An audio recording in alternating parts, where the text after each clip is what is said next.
Hi, this is Melvin. Sorry for the delay. There's some technical cringe over our side, but it's under control right now. And it's a bit, yeah, even the lighting is a bit out today.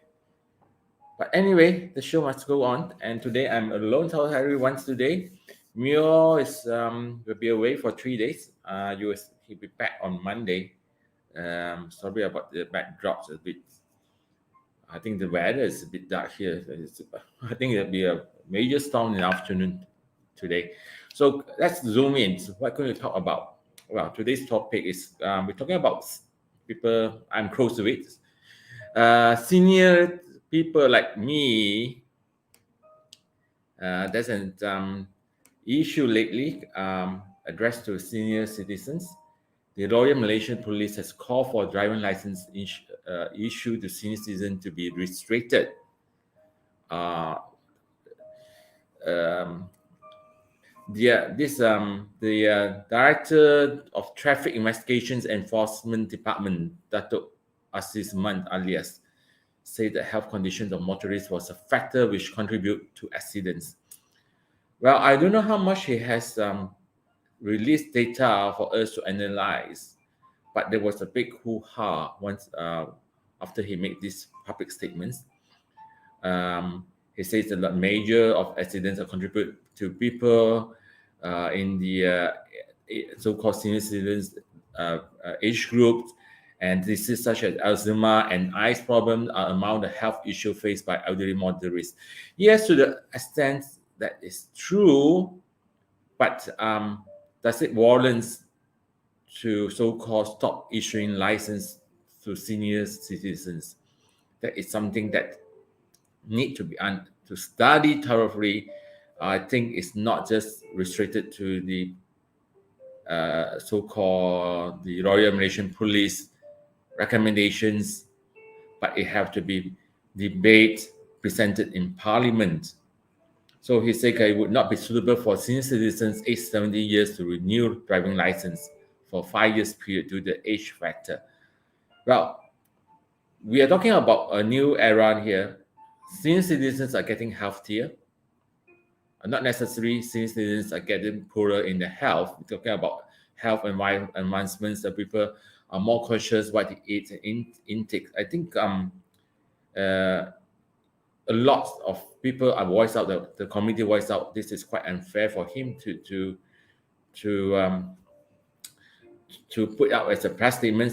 I think after that, not long, the IGP actually say this is his personal views. So it's very disturbing when you have a personal views and make it a public statements that get the communities upset. I tell you what, I mean, if your age, you find, let's say your parents or your grandparents, I think let the children take the efforts to talk to the parents or the that okay, you have age, probably your eyesight is no good, you're suffering from eczema, stop them from driving. So the message is actually should be conducted or so-called asking the children of the younger one, please, if your parents are in that situation, please advise them not to drive around because it might cause accidents. Because we have also gone through a lot of issues that's reported a lot of youngsters now actually contribute to car accidents because I think the reasons 1 month we have picked a few topics that people actually was on drugs and they cause accidents. So not necessarily senior citizens. Our dear twin Dr. Mahathir, he's in the 90s and he still drive around. Of course, you might say that when he drives, there's a lots of people, his so-called people surrounding him and make sure that he's safe and all these things. But that is very so-called so-called case to case. And even our transport minister, Datuk Seri Dr. V. Kasiong, said senior citizens will be issued driving license if they are able to operate a vehicle, and denying one would be the last resort. Right. So So at a broader and a more holistic view, instead of focusing on age alone, it's not fair to people like me. Eventually, let's say I stop me from driving. I enjoy driving, even though I drive. I mean, it's a bit average, driver, but I do enjoy. Why take the? I believe I can still drive in the next 20 years. Why take the enjoyment up from me? Let me enjoy driving. When you are age, there's little things that left for you to enjoy in life. You can't probably go out. Pass with activities as a younger persons. So I would put it this way: that advice should come from the childrens. That if they are not see that parents or grandparents are okay, they have reached a stage or their health is declining, advise them that they should not drive. Nowadays it's easy. If you don't have time, ask them, okay, call hearing drivers here, pick you up, and you are safe and all these things. So that should be the approach. So anyway, this case probably was rest after a big hoo-ha, but it was not necessary to make a public statement on someone's personal view. I might have my personal view. No, and no one can, because I'm nobody. But if somebody, please have to consider what are the things that you might face, the public outcry. All right. So the next issue is also something that we advocate is on battery. Yes, this is something also battery factory reopening. This is something we need to highlight as well, because this is an old case that we have revived, and this has happened in Kuala Langat Municipal Council, who has given its approval to a defined battery factory in Jejarum to reopen. So what happens? A group of the Kampong Jejarum residents in Kuala Langat in Selangor has come out to protest the reopening of the factory near their village, because this factory was apparently closed because there was a leak, the toxins and all these things, because they're nearby to the residents. So because battery factories is considered heavy industry that require by the local plants to so-called the factory need to be situated away from residential area. So the villagers worry that the children and the nearby school, such as Korang Kebangsaan Jejarum, will be exposed to chemicals if the factories reopens.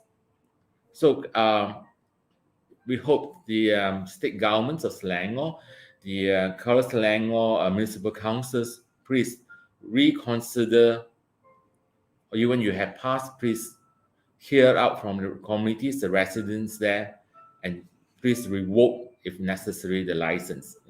Because the defunct license was bought over by another company years back. This factory was the license was revoked, and now was bought over the company and plans to make solar pastries. So the villagers there fear that might have some to live through the same ordeal, that if the authorities do not step in again. So something major happened. The factory was closed down, license was revoked, and this factory was bought over by another factory to resume, even though to make solar pastries. So the villagers are also now living in fear. They don't want to come, so-called trace back what they fear years back and happen again. They have their houses are nearby, the schools are there nearby. So please hope the authorities step into this quick, and probably the Ministry of Environment will step in.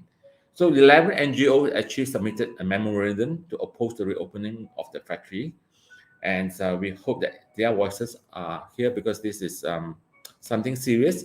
We do not want things to happen to our friends in Jejarum before actions to take again. This is something we must learn. This is quite sad. This is incidents happened before license has revoked. Why do you continue now? You think the residents will forget things in the past? They have been living in fear. So you are trying to come in. Okay, Past is a past. Now I can resume back. Someone bought over, and I give them a license to operate another battery factory. Wrong. People there, please, you have to take care of your people in that area. I hope the MP, the assemblyman of that area bring up to the governments, the state governments, take up this issue to the respective ministry, go and see the YDP of the councils, please stop them. All right. Don't benefit a few people at the mercy of the people at mass. We should not. All right. This is my personal view, but I think a lot will share with me to get the same. All right. That's the two main articles. As they Mio is around, then probably we can actually elaborate further. But being a solo here, I will just talk facts and hope things is shared with everyone here. And of course, I hope that this message of this program is actually being conveyed to relevant authorities. And probably I write to the YTP of the Majis as well. I mean, on behalf of the nations, because as Ed now always say, it's not just an individual selfish interest. We care for the whole Malaysia, care for the whole world, because anything happens will affect us. All right. Probably I would do that right to the YTP on this issue to ask him to consider revoking the license back. All right. No harm done. We have to make sure our voice is here. Probably everyone add on to it. We have 11 NGOs also written to them. All right.